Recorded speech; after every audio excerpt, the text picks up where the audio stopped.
Hey, welcome to Macro Atlas. Today we're going to be discussing the implications of Project Freedom that America has just initiated on Iran and the Strait of Hormuz, and the implications that this project will have on oil prices. Do we expect oil prices to go higher, or do we expect them to go lower, and for how long, right?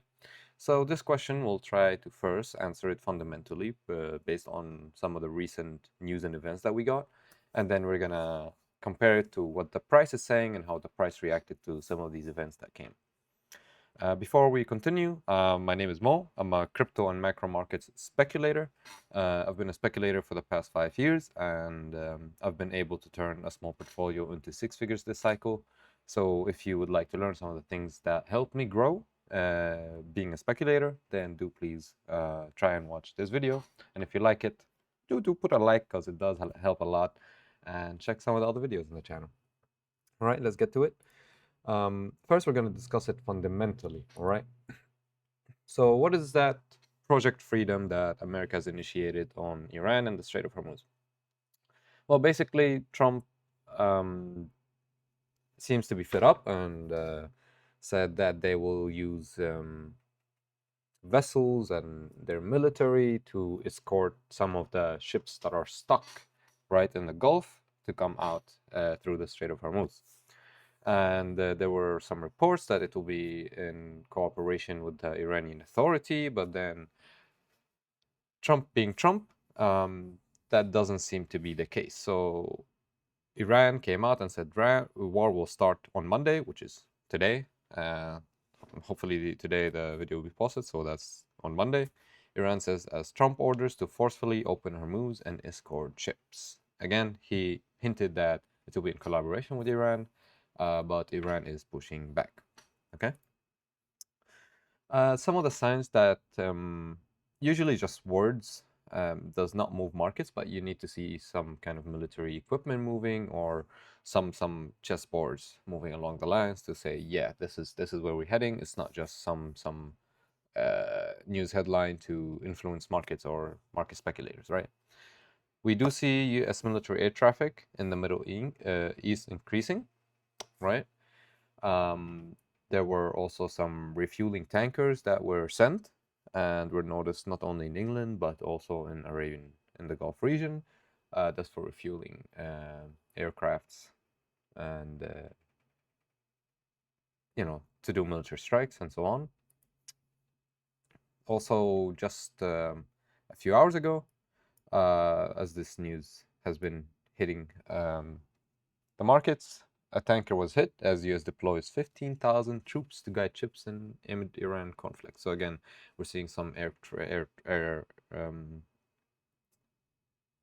aircraft, right, increase in the Middle East. We're seeing troops deployment. Also, I believe the USS Abraham is near the strait from striking distance to Iran. And Iran also said their missiles are ready in striking distance of America, right? So things are moving significantly in the past few days. And this has implications on oil. So I did have an oil trade open previously to that. I had closed it at a small profit, not the full profit I needed, but this alone just changes the dynamic in the market, right? For oil and many other assets, because a lot of things are right now reliant on oil, because simply oil will drive inflation higher, and risk assets do not like inflation because that means the Fed will be more dovish, right? And they will increase their monetary tightening rather than becoming more loose on the market, right? That's why it's important for all risk assets. I believe everybody really should think about oil when they position themselves in assets or trade oil themselves. That's also good. Again, Iran warns US against Hormuz interference and rejects Trump's Project Freedom. Okay? Iran doesn't like the project. It will not cooperate with the US. The US is trying, and I think they're going to do it with or without Iran's cooperation. And maybe just there's a little bit of me that believes this is the way they want to use to escalate on Iran. So they had some regeneration period, right? A lot of American bases were hit in the Middle East. A lot of their missiles would have been drained, and I think they miscalculated things. That's why I think this peace ceasefire that happened previously just allowed both sides to rethink their strategy, replan, and see where they go from there. And seems to be now is the picking up point of the next phase of the conflict. It's not sure thing, right? But a lot of signs pointing that way, and we're gonna see what happens. Iran warns U.S. Navy to stay clear of Hormuz as Trump seeks to help stranded ships. Yeah, so Trump says our goal is to help stranded ships, and he wants to do like a way of spreading peace around the world and like doing the world a favor. That's how Trump is positioning the move. But I don't believe this is the full agenda of the administration, right? I believe there's more going on, and maybe this is just escalation disguised in peace talk, so nobody says you warmonger or something of that sort, right? And ship struck by unknown project in Strait of Hormuz after Trump announces Project Freedom. Yeah, that's the same ship that we discussed right there. It has been struck, and multiple sources confirm that. So Iran is warning America, if you try and carry out on your project, we will hit the ships that you're trying to escort out. That's kind of what it's saying, right? Yeah. So the Abraham Lincoln now is 250 miles from Iran. It's within strike range, and the gap is going down and down. Okay. Also, Iran says crossing the 250-mile threshold may lead to a missile launch, potentially escalating into a wider conflict. So Iran is threatening America. They feel threatened by the Abraham Lincoln being very close to Iranian shores, which is kind of understandable on their side, right? Of course, there'll be some escalation if that more goes on. There's also some rumors that the US Israel will have weather weapons causing nonstop rain in Iran after radar destruction. So before the radar was destructed, Iran was having droughts and they're not having a lot of rain and problems with weather, right? But they noticed that after those radars were bombed, they started to have heavy rainfall for some reason. And multiple sources are actually commenting on that. And I wouldn't be surprised if the US or Israel have the capability to control the weather, right? I don't think it's that complicated comparing to current technological advances and current military equipments and ways countries are using to attack other countries without lifting a missile, right? Lifting a finger, and they're just doing all these things like burning oil refineries or cutting internet cables, cyber attacks, and weather is one form of conflict that can not lead to escalation, right? Because it's kind of hard to understand what they're doing. And now, one more player now is getting more involved in the Strait of Hormuz conflict between Iran and America. So this is why it feels like we are getting more close to a wider conflict as more players join and pick their sides. China, in a way, first they did support Iran, right? They put statements that North Korea and China and Russia are with Iran, so if anything happens to Iran, they will join the conflict. That's just rumors or just a few headlines that were there. But China did hint on that, right? China also retaliated by invoking blocking status for the first time. So what that means is basically America said Iranian oil is sanctioned. China, please stop buying their oil. And China said, nope, we're gonna keep buying Iranian oil. You're not, you're not gonna tell us what to do, okay? And to promote Chinese companies not to be scared to buy Iranian oil, they invoked that blocking statute for first time, prohibiting all domestic entities from recognizing, enforcing, or complying with U.S. sanctions. That means domestic companies in China, they can buy Iranian oil without doing anything illegal in China. So what that law says is whatever America sanctions, we're not going to listen. Companies in China do not have to listen. And that was released and written, right, that law in 2021, but it was the first time that it was invoked. Okay? So China says it will impose also 100% tariffs on the U.S. goods in China. So that was also after Trump said do not buy Iranian oil. China said to their companies, no, buy Iranian oil. And then they said, oh, okay, we'll also impose 100% tariffs on all products that come to China from the U.S. That sounds like retaliation. That sounds like China is fed up of just sitting and watching. They're actually taking some form of action that is not directly militarily, right? Before we, I'll end the video with important dates for the market in May that I think every speculator and trader should probably know about. But first, let's go and analyze oil's price. So the initial reaction is definitely positive. I have been short on oil here. I took out, exited my position there, and I'm not sure really of the current direction. Is it down or is it up? But my conviction is lowered that we are going lower, and that's why I do not feel like being in the trade. But I'm more leaning towards going higher. Now, let's just brainstorm everything that we have just read and see what's the logical direction that oil can take. So say that America does this operation, right? It goes in and does Operation Freedom, and it tries and escorts ships out the Strait of Hormuz. If everything goes to their plan, and there's no really retaliation by Iran or China or anything, and just ships get escorted, then oil price should go down, logically, right? There will be more oil shipments, and the global economy will stabilize more, and things will be easier, right? We can start to see peace in the horizon. But what's the probability of America just going in and taking the ships and escorting them out without any retaliation? Almost 5%, right? Like it's pretty low. It's pretty damn low, right? Then the second scenario would come. America would try and pressure Iran or try and maneuver and try and escort some of these ships. And what do you get? We get something like this. You know, tanker hit as US deploys. They just deployed troops and a tanker was hit. So that indicates that Iran will not let it go by easy. I believe there will be some tension and some American strikes being renewed to Iran.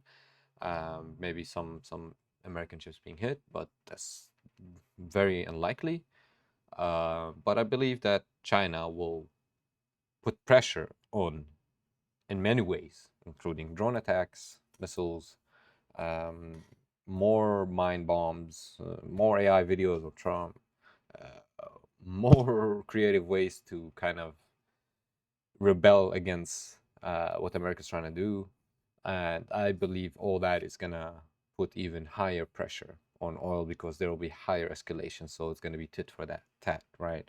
America does that, Iran does that, America does that, Iran does that, and it would just build up until both sides are like, okay, let's calm down. We're getting too much hit.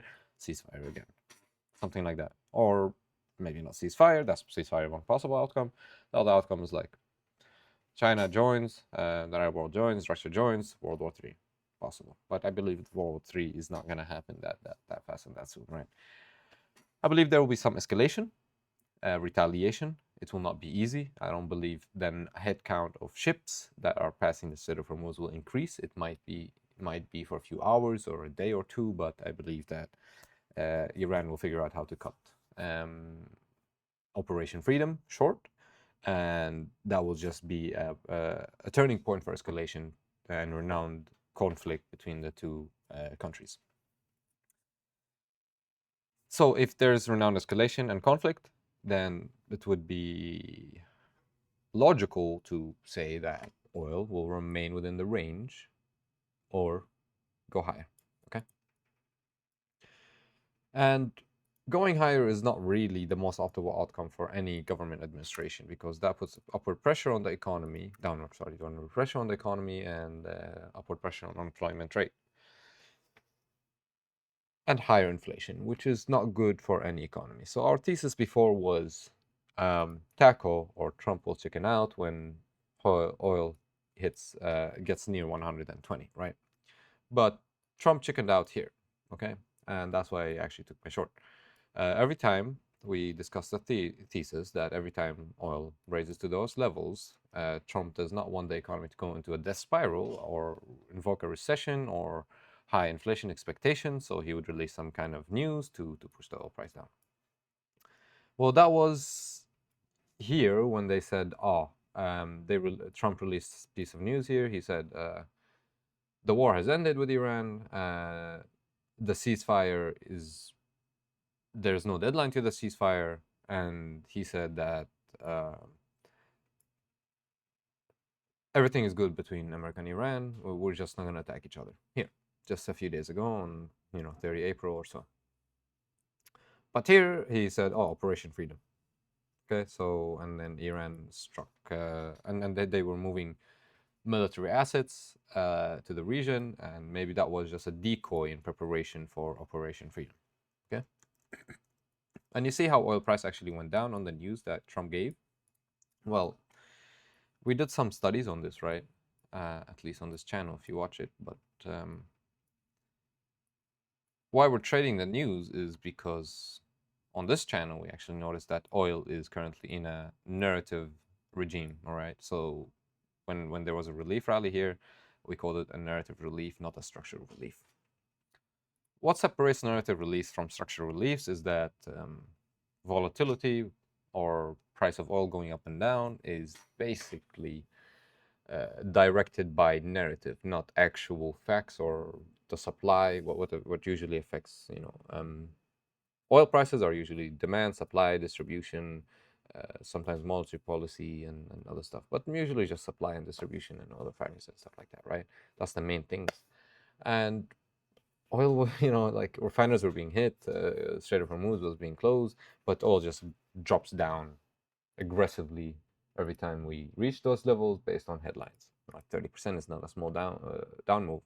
Structurally, the Hormuz was still closed, the refineries were still blown up, and everything was not looking better. Just Trump said, "Oh, we have a ceasefire or something," and then the oil goes down. That's why we are in a narrative regime. It's not really driven by structure. It's not driven by actual oil supply and distribution and all that or demand. It's driven by what the expectation of the war, right? The expectation, is it going to get better soon or is it not? Are we going to get escalation or not? Are we going to open the Strait of Hormuz or not? That's what's driving oil, at least in my opinion, for now. Therefore, saying that oil will go down here, right, after Trump said there'll be peace talks and the ceasefire is elongated, we went down. But of course, after renowned escalation, based on the narrative regime that we're having, expectation that the Strait of Hormuz is going to be open anytime soon, I think that is lower. And I believe that oil will retest the high range of this consolidation at least to 118 to 120, somewhere around there. And then we wait. We see what the price does there in terms of structure. Right now, the momentum is still upward in terms of technical analysis and price structure, right? It seems like the momentum is upwards. This seems like a little correction. We need to see how the daily candle closes here, if it's in the positive, if it was strength, if it's how far it closes and stuff like that. What's the volume reading here? And then that will point out toward a certain bias in terms of price action. But I do believe that this is looking weak, and I think it's going to come up for a rebound. But of course, Trump, as always, is going to release something on his social media that will at least push the price in the short term to here. If the narrative that he pushed out here is sustained, I believe we will test the range lows again. But if it's not, then we can expect to go to the 140 range. And oil, it's not, we had gone up to the 140 range previously. You can see we reached the 130 around 2003, and previously during the 2008 financial crisis, we reached 147 for a little bit of time. So yeah, I'm just gonna tell you the important dates you should look out for as a market speculator, and then we're gonna end it there. First, May 5th, US JOLTS report, right? So it shows how many jobs are available and how many people are being hired and how many are leaving jobs each month, which is very important for risk assets and the stock market in general. May 8th, non-farm payrolls is just like unemployment rate for non-farm, showing how many jobs were added to the loss in the US economy, excluding farm workers and a few other categories that is key measure of economic health. Okay. May 12th, CPI inflation, very important. Let's see. I think the core inflation is going to feel the pinch of higher oil prices. I think it's going to be a very important CPI report. Headline inflation, sure, is going to be higher. It was higher last time, without even the oil prices were higher, but the headline inflation feels it much earlier than core inflation. I believe that core inflation is going to reflect higher oil prices now in this report. US PPI inflation, I also believe that's going to be much higher because of rising oil prices and the rising cost of raw materials that a lot of the companies have to buy to manufacture their goods and services, right? May 14, US retail sales. I think retail sales might feel it after the PPI, right? And or maybe with the CPI. I'm not sure, but that has also likely to be higher than pre-4. And if those come up high, if those reports come up bad, I believe you would see a huge correction in the stock market and, of course, in crypto and Bitcoin. So this month is pretty important. May 15, Paul terms ends. He will be missed. I think he was one of the best Fed chairmen, at least in my trading career. He was able to kind of have the soft landing. He did not listen to, any government. He kept the Fed independent in a way, and he pushed back through, against corruption and against influence, for the good of the people, for the good of the world economy and the U.S. economy as a whole. I believe he's one of the few people that are good in their hearts that the elite try to push him out, but whatever people say, you guys want, a lot of people want it, lowering interest rates, and it is just so easy to fall for what the public wants, just to be liked. But he stood his ground and he knew what was good. Until now, there is no exploding employment rate or exploding inflation or any of that. He did a great job. He'll be missed. So yeah, Bitcoin Pizza Day as well, May 22, and May 28 is US PCE inflation, change in price of goods and services, and this is the Federal Reserve preferred gauge of inflation. And just as a last note, then the Ninja QE, or just the stimulus that the Fed is putting out, is going to end on 12th of May. All right, so this Bitcoin rally was, I think, mainly driven by purchases of 4 short-term dated bills, like the 1 to 4 month and 4 to 12 month. I think that's what pushed Bitcoin and risk asset prices higher. That turbo is going to end very quickly in the next few weeks. I do hope you enjoyed this video. If you did, do please leave a like, drop a comment, let me know what you think. Do you agree with what I said? Do you have any points to add? And what do you like to see different next time? I appreciate you watching this long, and I hope you had learned something. I'll see you in the next one.